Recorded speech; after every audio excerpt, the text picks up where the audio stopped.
Hello friends, जय माता दी। कैसे हैं आप? आई होप सब अच्छे होंगे। Welcome back on my YouTube channel Pooja Dagar ji की क्वेश्चन फॉर ऑल एग्जाम।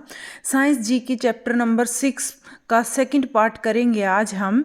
और यह हमारा जो है चैप्टर रहेगा पदार्थ के इलेक्ट्रॉनिक और चुंबकीय गुण, यानी electric and magnetics properties of matter. ठीक है फ्रेंड्स, तो इससे पहले हम एक पार्ट कर चुके हैं, उसमें हमने 20 क्वेश्चन किए थे। अगर आपको वो पार्ट भी देखना है तो आपको डिस्क्रिप्शन बॉक्स में लिंक मिल जाएगा प्लेलिस्ट का, क्योंकि उसमें सारे हम टॉपिक वाइज कवर कर रहे हैं साइंस को। तो आज हमारा 6 चैप्टर हमारा चला हुआ है, तो जुड़ जाइए फ्रेंड्स। 3 बज गए हैं, जल्दी से अपनी क्लास को शुरू करते हैं। क्वेश्चन नंबर 1, निम्न में से फ्यूज में प्रयुक्त होने वाली जो तार है की विशेषता होती है। तो फ्यूज में जो तार प्रयुक्त होती है उसकी क्या विशेषता होती है, ये हमने कल वाली वीडियो में लास्ट वाला क्वेश्चन किया था फ्रेंड्स। थोड़ा कंफ्यूजिंग था तो इसीलिए मैंने इसको दोबारा से लिखा है। वो जो है क्वेश्चन अलग है, आंसर सेम है। दोनों के जो क्वेश्चंस हैं वो अलग हैं लेकिन आंसर सेम है। तो आपको एक बार में दिमाग में बिठा लेना है कि फ्यूज में प्रयुक्त होने वाली तार की विशेषता होती है। तो क्या विशेषता होती है फ्यूज में प्रयुक्त होने वाले तार की? निम्न प्रतिरोध शक्ति निम्न गलनांक होता है, या निम्न प्रतिरोध शक्ति उच्च गलनांक होता है, या उच्च प्रतिरोध शक्ति और निम्न गलनांक होता है, या फिर उच्च प्रतिरोध शक्ति उच्च गलनांक होता है। तो कल वाली वीडियो में हमने उच्च प्रतिरोध शक्ति और उच्च गलनांक लगाया था, लेकिन ये हमारा क्वेश्चन नहीं है उसका आंसर। तो ये रहेगा उसका आंसर फ्रेंड्स ए, निम्न प्रतिरोध। इसका आंसर रहेगा फ्रेंड्स सी, उच्च प्रतिरोध शक्ति तथा निम्न गलनांक। क्या? उच्च प्रतिरोध शक्ति और निम्न गलनांक रहेगा, उच्च गलनांक नहीं रहेगा। निम्न गलनांक और उच्च प्रतिरोध शक्ति, इसका आंसर सी रहेगा फ्रेंड्स। कल वाले का भी आंसर हमारा उच्च प्रतिरोध शक्ति और निम्न गलनांक वाला आंसर रहेगा फ्रेंड्स। सो सॉरी, यह आंसर रहेगा हमारा उच्च प्रतिरोध शक्ति। फ्यूज में प्रयुक्त होने वाले जो तार होती है उसकी विशेषता होती है उच्च प्रतिरोध शक्ति और निम्न गलनांक। निम्न गलनांक, ये याद रखना है, निम्न गलनांक, ये उच्च प्रतिरोध शक्ति। क्वेश्चन नंबर 2 देख लेते हैं फ्रेंड्स। निम्नलिखित में से विद्युत का सबसे अच्छा चालक क्या है? तो इनमें से विद्युत का सबसे अच्छा चालक क्या है? जल्दी से बताइए आप, सबसे अच्छा चालक विद्युत का क्या है? तांबा है, चांदी है, सोना है, अभ्रक है। तो क्या रहेगा इसका आंसर? क्वेश्चन नंबर 2 का आंसर हमारा रहेगा फ्रेंड्स चांदी। चांदी जो है सबसे अच्छा, विद्युत का सबसे अच्छा चालक है चांदी। तो याद रखना है। आगे चलते हैं क्वेश्चन नंबर 3 पर। किसी अर्धचालक का प्रतिरोध गर्म करने पर, किसी अर्धचालक का प्रतिरोध गर्म करने पर घटता है, स्थिर रहता है, बढ़ता है? उपयुक्त में से कोई नहीं। जब किसी अर्धचालक का प्रतिरोध गर्म करने पर, अर्धचालक के प्रतिरोध को गर्म करते हैं तो क्या होता है? वह घटता है, स्थिर रहता है, बढ़ता है, उपयुक्त में से कोई नहीं। तो यदि अर्धचालक का प्रतिरोध गर्म करते हैं तो वह घटता है। कैसा होता है? घटता है। ठीक है फ्रेंड्स, घटता है। ये रहेगा हमारा आंसर। 3 क्वेश्चन अपने हो चुके हैं फ्रेंड्स। अगर क्वेश्चन अच्छे लगे तो प्लीज़ वीडियो को लाइक कर दीजिए, ज़्यादा से ज़्यादा शेयर कर दीजिए। चैनल पर नए हैं तो चैनल को सब्सक्राइब कर लीजिए। क्वेश्चन नंबर 4, क्योंकि हम साइंस बिल्कुल टॉपिक वाइज कवर करेंगे और डेली हम 20-30 क्वेश्चन से ज़्यादा नहीं रखते हैं, ताकि आप बोर भी ना हो और केवल क्वेश्चंस की प्रैक्टिस करते हैं। और तो अगर अभी तक चैनल से आप जुड़े नहीं हैं तो प्लीज़ चैनल को सब्सक्राइब कर लीजिए, ज़्यादा से ज़्यादा शेयर कर दीजिए। क्वेश्चन नंबर 4, निम्न द्रव्यों में कौन सा ऊष्मा का सबसे अच्छा चालक है?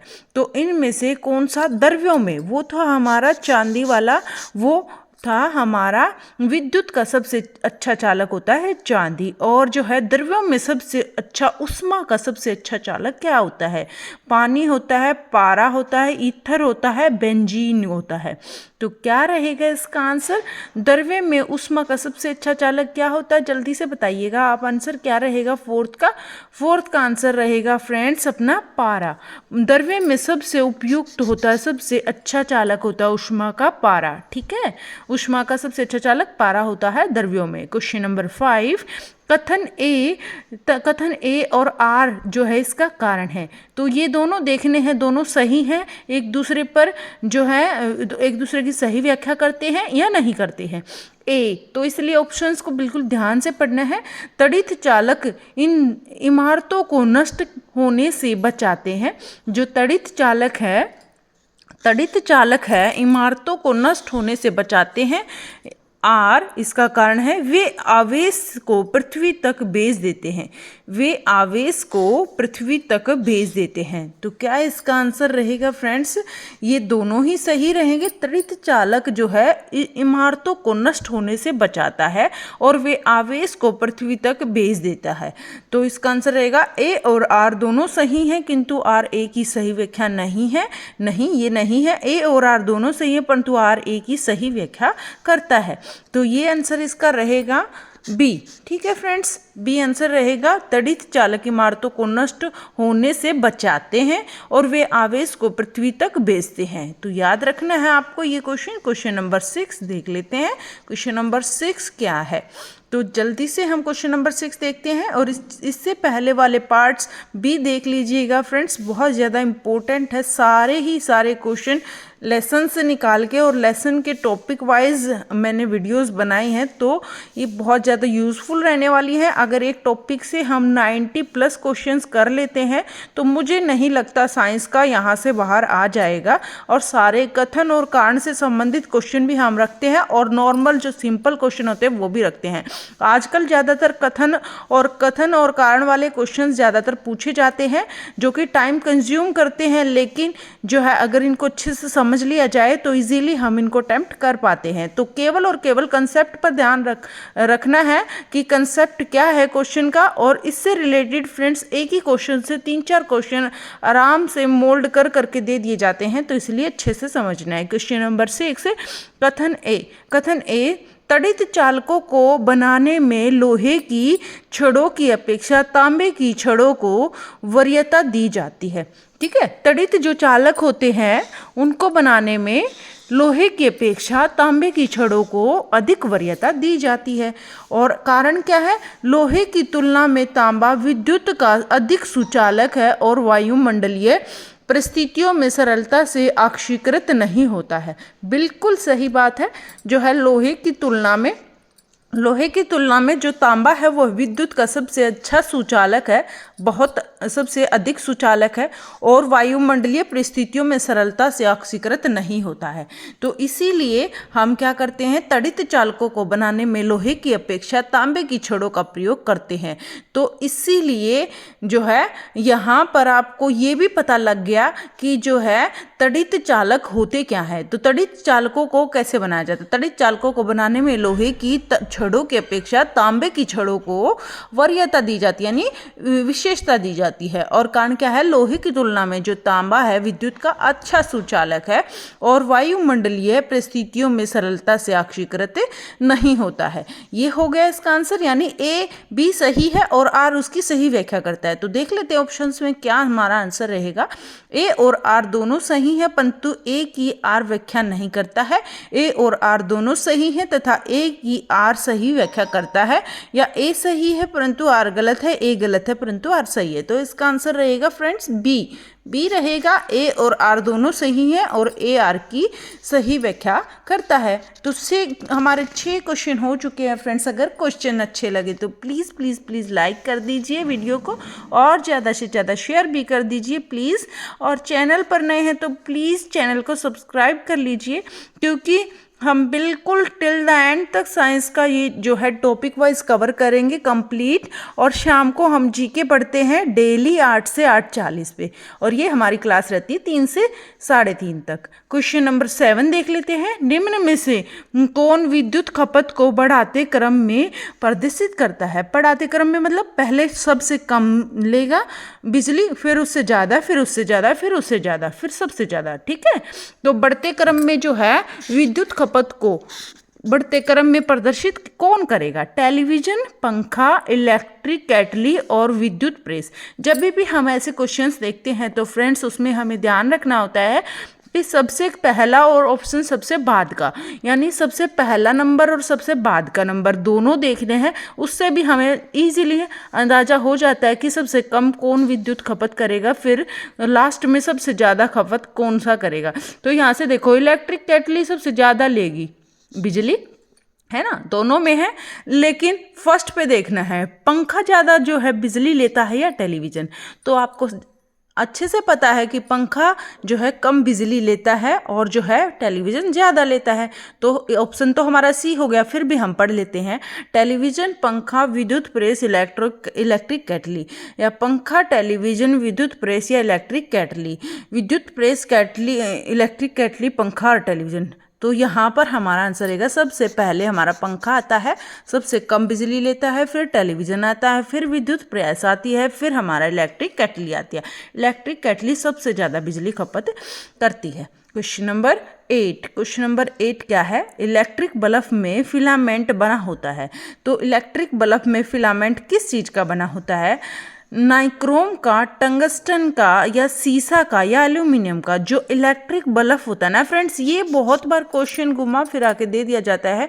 तो बल्ब और फिलामेंट बिल्कुल ध्यान रखना है आपको। इलेक्ट्रिक बल्ब में जो फिलामेंट बना होता है वो किसका बना होता है? नाइक्रोम, टंगस्टन, सीसा या एल्यूमिनियम। तो इसका आंसर रहेगा टंगस्टन का बना होता है। इलेक्ट्रिक बल्ब में जो फिलामेंट है वह टंगस्टन का बना होता है। और आगे देख लेते हैं क्वेश्चन नंबर 9।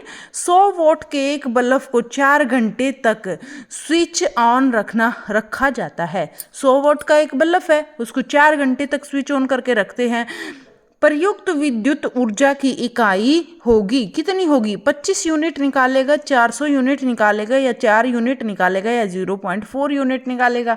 तो इसका आंसर रहेगा फ्रेंड्स 0.4 यूनिट निकालेगा। ठीक है, 100 वॉट का एक बल्ब अगर 4 घंटे तक जलेगा तो 0.4 यूनिट निकालेगा। आगे चलते हैं क्वेश्चन नंबर 10 पर। निम्न में से कौन सा अर्धचालक है?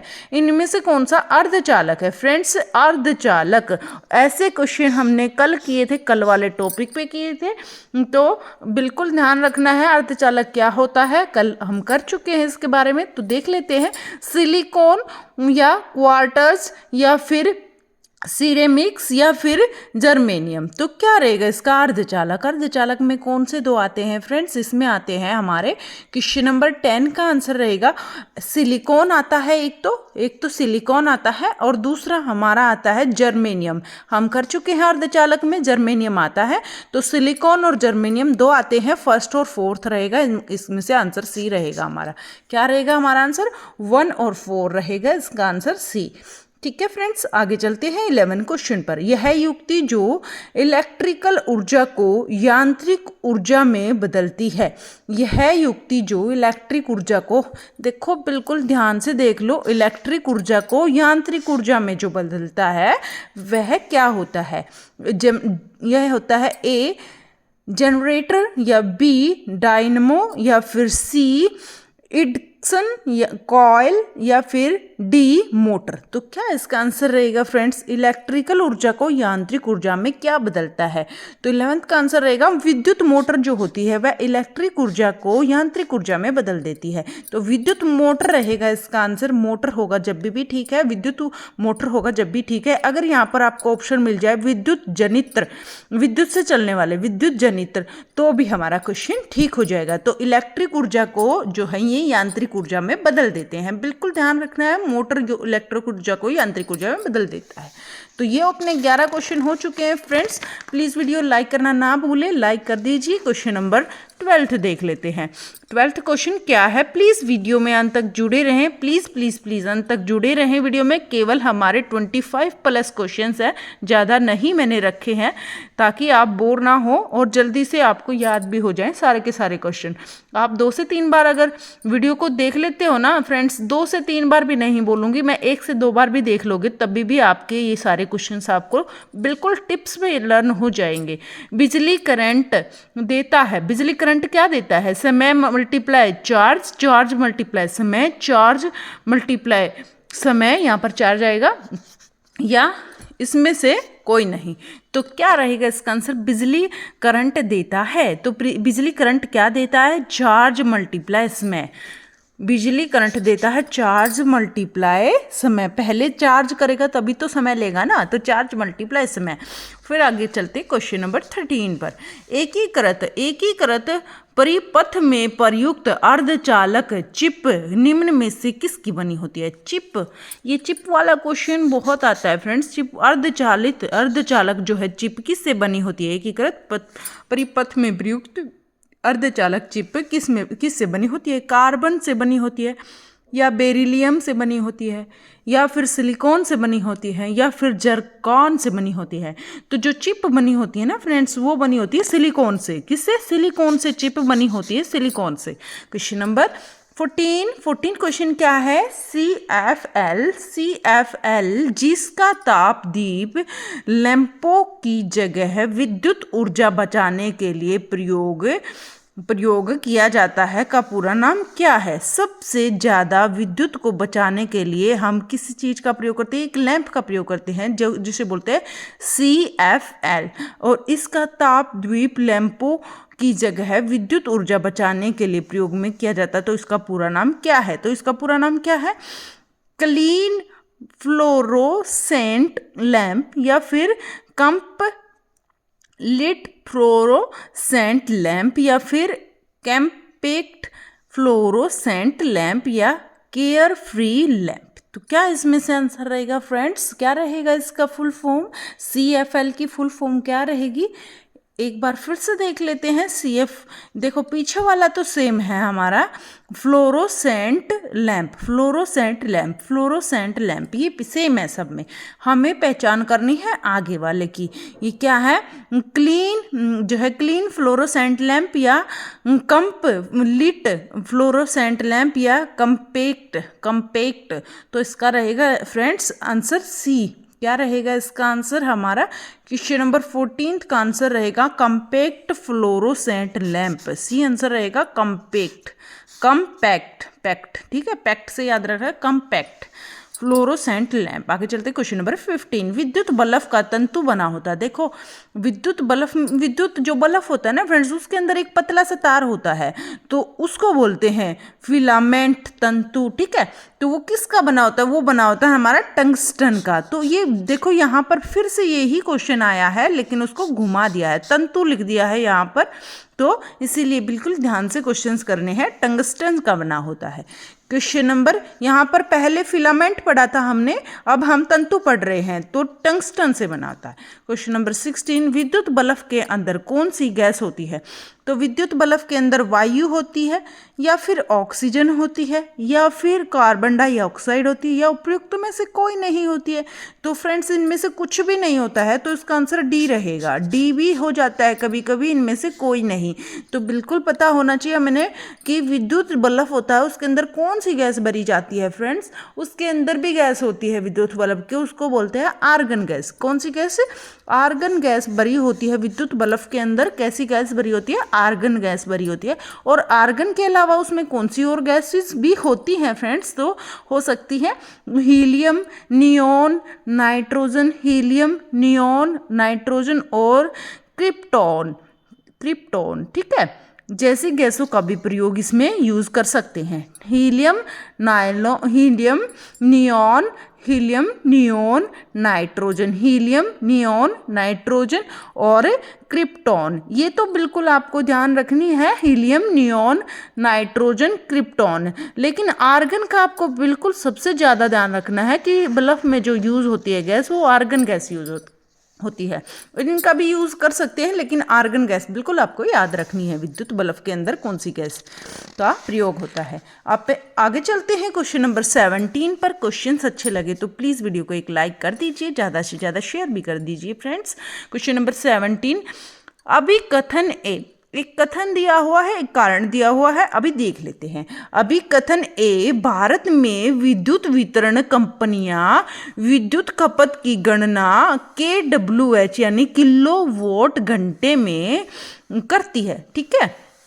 तो भारत में विद्युत वितरण जो है कंपनियां वो विद्युत खपत की गणना जो है KWH या किलोवाट घंटे में जो है प्रयोग करती हैं। लेकिन कारण क्या है इसमें, भारत में विद्युत प्रणाली 60 Hz हर्ट्ज, इसको बोलते हैं हर्ट्ज, तो ये आवाज़ से संबंधित होता है, तो बिजली में तो इसका कोई काम नहीं होना चाहिए, आवृत्ति पर काम करती है। तो ये हमारा जो आर है बिल्कुल ही गलत है और ए हमारा बिल्कुल सही है। तो इनमें से देख लेते हैं ऑप्शंस, ए और आर दोनों सही हैं, परंतु ए जो है आर की सही व्याख्या नहीं है, या ए और आर दोनों सही हैं तथा आर ए की सही व्याख्या करता है, या ए सही है परंतु आर गलत है और ए गलत है परंतु आर सही है। तो हमारा पहला जो है बिल्कुल सही है, लेकिन जो है आर बिल्कुल ही गलत है, क्योंकि HZ ये हमारा ध्वनि से संबंधित होता है तो इसका यूज नहीं होता है फ्रेंड्स विद्युत में। क्वेश्चन नंबर 18 देख लेते हैं। क्वेश्चन नंबर 18 क्या है, प्लीज़ वीडियो में अंत तक जुड़े रहें। बहुत ज़्यादा इंपॉर्टेंट क्वेश्चन मैं आपके लिए लेके आई हूँ, ये आपके लिए बहुत ज़्यादा यूजफुल रहने वाले हैं फ्रेंड्स। आप किसी भी फील्ड में, किसी भी सब्जेक्ट का, किसी भी जो है आप जॉब का टेस्ट दे रहे हो या किसी भी कंपटीशन जो है कंपटीशन में पार्ट ले रहे हो, वहाँ भी आपके लिए ये बहुत ज़्यादा यूज़फुल रहेंगे। तो आप साइंस की ये सारी वीडियोस देख लीजिएगा, इम्पोर्टेंट है, टॉपिक वाइज हैं, बिल्कुल एक टॉपिक से हम 50+ क्वेश्चंस करते हैं, कभी कभी हमारे ज़्यादा भी हो जाते हैं, तो सारे आप क्वेश्चंस देख लीजिएगा फ्रेंड्स। क्वेश्चन नंबर 18 क्या है, प्रत्यावर्ती धारा किसके लिए उपयुक्त नहीं है। तो प्रत्यावर्ती धारा किसके लिए उपयुक्त नहीं है, इलेक्ट्रिक मोटर चलाने हेतु, या स्टोरेज बैटरी को चार्ज करने हेतु, या विद्युत शक्ति संचारण हेतु, या इलेक्ट्रिक टोस्टर के या को गर्म करने हेतु। तो क्या रहेगा, प्रत्यावर्ती धारा किसके लिए उपयोगी नहीं है, नहीं का बिल्कुल ध्यान रखना है आपको। तो यह है किसके लिए उपयोगी। अभी यहाँ से देखो, ज़्यादा भी दिमाग नहीं लगाना हमें, देखो पहले थोड़ा सा एक दूसरे को इंटर रिलेट कर देना, यानी बिल्कुल 3 तो बिल्कुल हमारे सही है और एक हमारा गलत है, तो 3 को इंटर रिलेट कर लेंगे तो एक ऑब्वियसली गलत हो जाएगा। तो एक बार देख लेते हैं जल्दी से इनको। जैसे इलेक्ट्रिक मोटर चलाने हेतु, ये बिजली से संबंध है, इलेक्ट्रिक मोटर चलाने हेतु, ये स्टोरेज बैटरी को चार्ज करने तो ये बिल्कुल अलग हो जाएगा, ये इलेक्ट्रिक से इसका कोई कनेक्शन नहीं है। विद्युत शक्ति संचारण हेतु तो ये भी विद्युत से संबंधित है, ये भी विद्युत से संबंधित है। इलेक्ट्रिक टोस्टर के को गर्म करने हेतु तो ये भी इलेक्ट्रिक से संबंधित है। तो ये 3 तो नहीं होंगे, ये बिल्कुल अलग है तीनों में से, तो ये हमारा नहीं होगा। ऐसे भी आप थोड़ा सा दिमाग से काम कर सकते हो और ऐसे भी आप ऑप्शंस को चुन सकते हो। प्रत्यावर्ती धारा किसके लिए उपयुक्त नहीं है, यह स्टोरेज बैटरी को चार्ज करने के लिए उपयुक्त नहीं है। तो प्रत्यावर्ती धारा विद्युत से संबंधित होती है, याद रखना है आपको, बिल्कुल प्रत्यावर्ती धारा विद्युत से संबंधित होती है। क्वेश्चन नंबर 19, बिजली की खपत का बिल किसके मापन पर आधारित होता है। जो बिजली की खपत होती है उसका बिल किसके मापन पर आधारित होता है, वोट के, वोल्टेज के, ओम के, एम्पियर के। तो क्या रहेगा इसका आंसर, हमेशा बिजली को वोट में नापते हैं। किस में नापते हैं, हमेशा बिजली को वोट में मापते हैं, तो वोट रहेगा इसका आंसर। ठीक है फ्रेंड्स, आगे चलते हैं क्वेश्चन नंबर 20 पर। 20 क्वेश्चन क्या है, प्लीज वीडियो में अंत तक जुड़े रहें, ज्यादा समय मैं आपका नहीं लूंगी, थोड़े से क्वेश्चन हमारे बाकी हैं।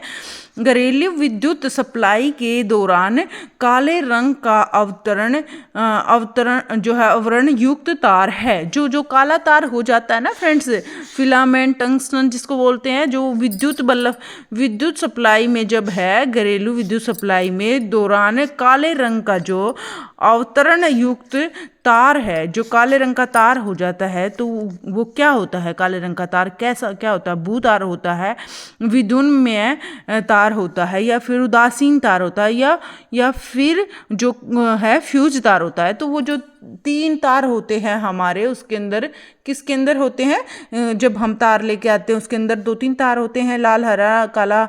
तो वो कैसा तार होता है फ्रेंड्स, वो होता है हमारा उदासीन तार। कैसा होता है, उदासीन तार होता है, उसको उदासीन तार बोलते हैं।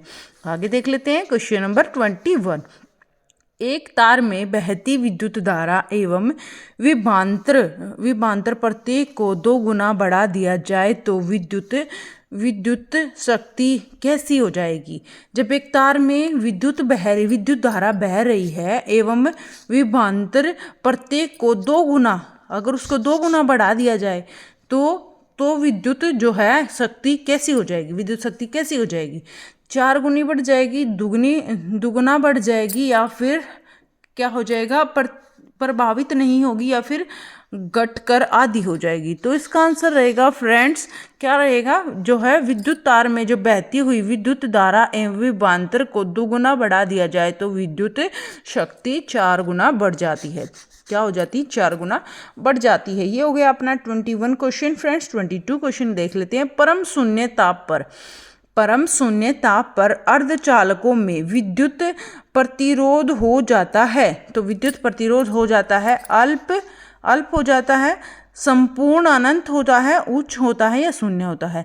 तो परम शून्य ताप पर, शून्य की बात आ गई, शून्य ताप पर अर्धचालकों में विद्युत प्रतिरोध हो जाता है। अर्धचालकों में विद्युत प्रतिरोध हो जाता है, अल्प हो जाता है, संपूर्ण अंत हो जाता है, या फिर उच्च होता है या शून्य होता है। तो इसका आंसर रहेगा संपूर्ण अनंत होगा। शून्य ताप पर संपूर्ण अनंत होगा, परम शून्य ताप पर अर्धचालकों में विद्युत प्रतिरोध पूर्ण अनंत होगा। आगे संपूर्ण अनंत होगा। आगे चलते हैं क्वेश्चन नंबर 23।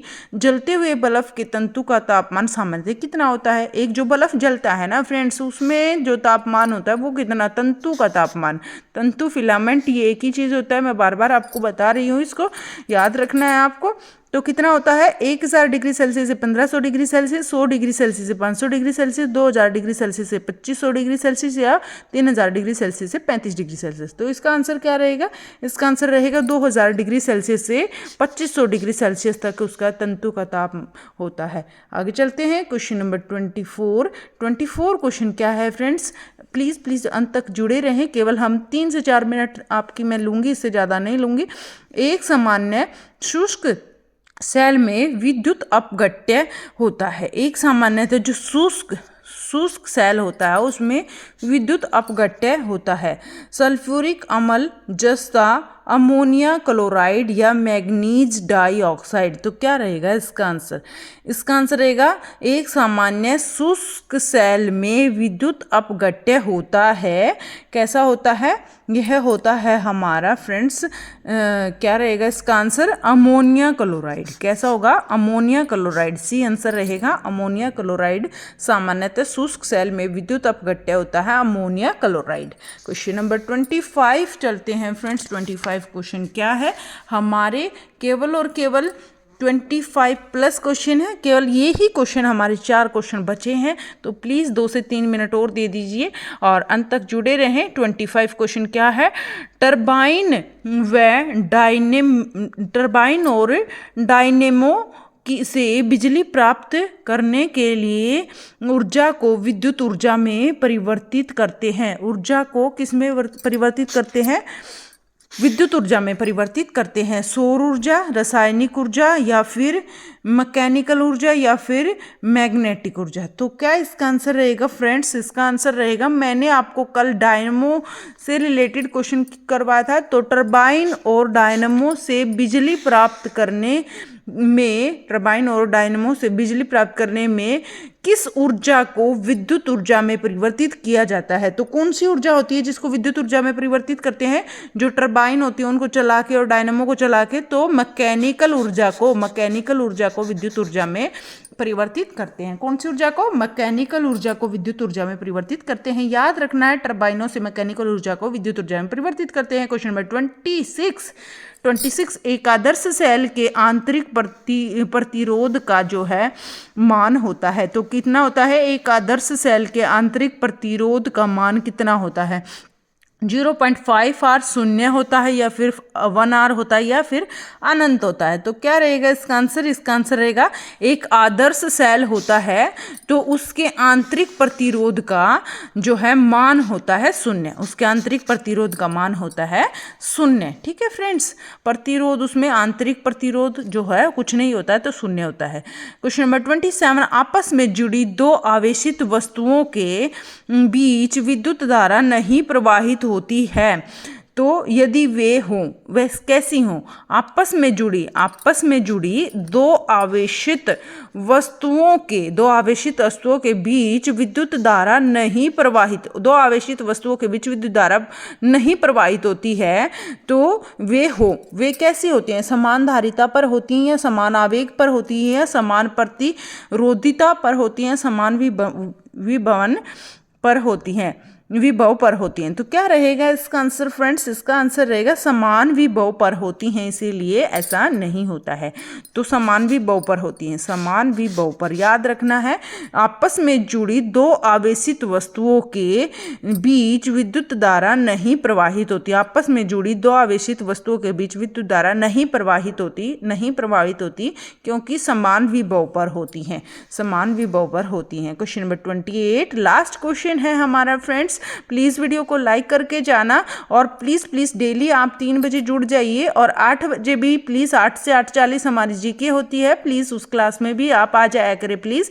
वो भी बहुत ज़्यादा मैं इंपॉर्टेंट क्वेश्चन आपको विद डिटेल लेके आती हूँ और सारे एमसीक्यू क्वेश्चंस रहते हैं।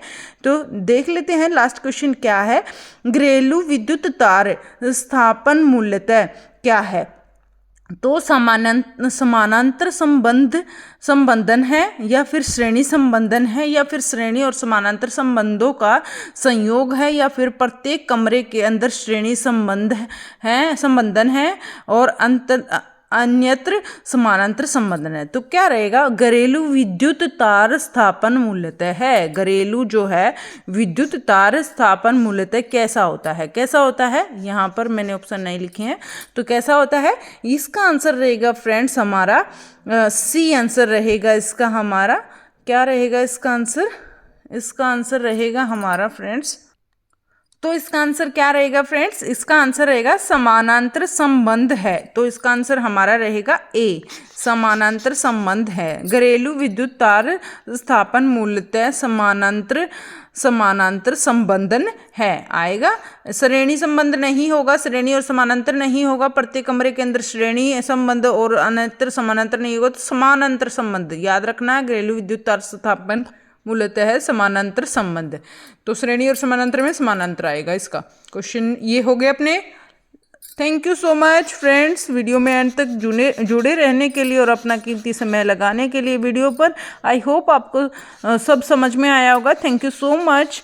कुछ त्रुटि रह गई हो तो प्लीज़ कमेंट बॉक्स में मेंशन कीजिएगा। Thank you so much for cooperation and for your support. Thank you so much friends. New channel है, प्लीज़ सपोर्ट करो, ज़्यादा से ज़्यादा शेयर करो, चैनल को लाइक करो, चैनल को सब्सक्राइब करो, लाइक करो, वीडियो को ज़्यादा से ज़्यादा शेयर करो please. Bye bye, take care, good night, keep smile. फिर मिलते हैं। नो गुड नाइट नहीं है, अभी 8 बजे करेंगे गुड नाइट, तो फिर मिलते हैं नेक्स्ट वीडियो में। Bye bye, take care.